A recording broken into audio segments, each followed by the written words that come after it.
विद्यार्थियों, आधार पाठ्यक्रम के अंतर्गत आज हम इकाई 3 का बीज शब्द के अंतर्गत जो उदारीकरण शब्द है इसको जानेंगे। उदारीकरण शब्द क्या है, इसकी क्या विशेषता है, उदारीकरण का अर्थ क्या है, ये सब हम इसके अंतर्गत जानेंगे। तो नई आर्थिक नीति की प्रमुख विशेषता आर्थिक उदारीकरण है। आर्थिक प्रतिबंधों की न्यूनता को उदारीकरण कहते हैं। दूसरे शब्दों में हम कहें, आर्थिक व्यापार व्यवस्था से अनावश्यक प्रतिबंधों को हटाकर उसे उदारवादी बनाने की प्रक्रिया उदारीकरण कहलाती है। आर्थिक उदारीकरण में अर्थ व्यापार को अनावश्यक प्रतिबंधों से मुक्त करना आवश्यक होता है।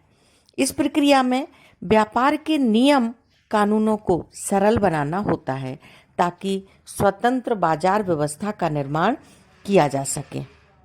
आर्थिक उदारीकरण की प्रक्रिया के अंतर्गत व्यापारियों को एक स्वतंत्र वातावरण प्रदान किया जाता है जिसमें वे बाजार के कारकों के अनुसार नीतिगत फैसले कर सकें और उत्पादों का मूल्य भी तय कर सकें।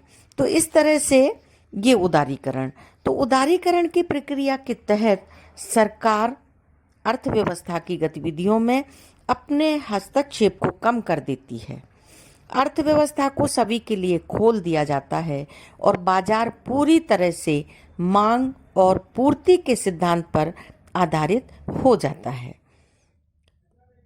कुछ दशकों में आर्थिक उदारीकरण की नीति के कारण अंतर्राष्ट्रीय व्यापार में काफी वृद्धि देखने को मिल रही है।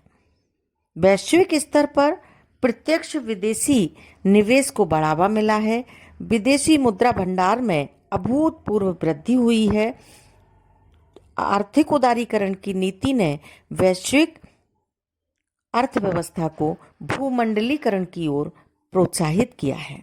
तो इस प्रकार उदारीकरण या उदार दृष्टिकोण का संबंध उदार आर्थिक नीतियों से ही समझा जाता है। उदार आर्थिक नीति से क्या तात्पर्य है? उदार आर्थिक नीति सरकारों द्वारा आर्थिक क्रियाकलापों में न्यूनतम हस्तक्षेप जब किया जाए तो उसे उदार आर्थिक नीति कहा जाता है। भारत में आर्थिक उदारीकरण की शुरुआत 1984-85 की औद्योगिक नीति से हुई थी। इस दौर में इसे पूरी तरह से नहीं अपनाया गया था। 1991 में औद्योगिक नीति प्रारंभ हुई और इस नीति में आर्थिक सुधारों की 3 प्रक्रियाओं को स्वीकार किया गया था। पहला उदारीकरण, दूसरा निजीकरण और तीसरा वैश्वीकरण। उदारीकरण की विशेषताएं क्या है? नंबर 1, व्यापारिक प्रतिबंधों का उन्मूलन। व्यापारिक प्रतिबंधों का उन्मूलन। दूसरा है निजीकरण को बढ़ावा। तीसरा है करों में रियायत। चौथा है सीमा शुल्क में कटौती। अंतर्राष्ट्रीय व्यापार को बढ़ावा देने के लिए सरकार आयात और निर्यात के सीमा शुल्क में कटौती करती है। श्रेष्ठ गुणवत्ता स्थापित करने के लिए उत्तम तकनीक का आयात करने के लिए आयात शुल्क में कमी की जाती है। अगला पॉइंट है मुक्त बाजार व्यवस्था। मुक्त बाजार व्यवस्था ऐसी व्यवस्था है जिसमें वस्तुओं की कीमत पर सरकार का नियंत्रण नहीं रहता। तो इस तरह से उदारीकरण की विशेषताएं हुई। अब हम देखेंगे उदारीकरण की लाभ और चुनौतियां। तो पहला लाभ है विदेशी निवेश में वृद्धि, जीडीपी विकास दर में वृद्धि, आधुनिकीकरण और श्रेष्ठ गुणवत्ता। अब उपभोक्ता को क्या लाभ हुआ? उपभोक्ता उदारीकरण की प्रक्रिया के अंतर्गत सरकार व्यापार को प्रोत्साहन देने के लिए विभिन्न प्रकार के टैरिफ में छूट देती है, जिसके कारण में उत्पादन की लागत कम हो जाती है और निश्चित रूप से उपभोक्ता को लाभ होता है। उदारीकरण की चुनौतियां कौन कौन सी हैं? उदारीकरण की नीति का सबसे ज्यादा प्रभाव छोटे, लघु और कुटीर उद्योगों पर पड़ता है।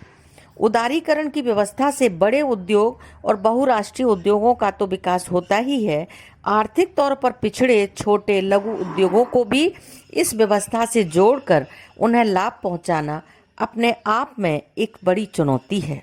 भारत में आर्थिक उदारीकरण की प्रक्रिया लागू है। भारतीय अर्थव्यवस्था पर उदारीकरण का क्या प्रभाव पड़ा है? मिश्रित अर्थव्यवस्था हुई है।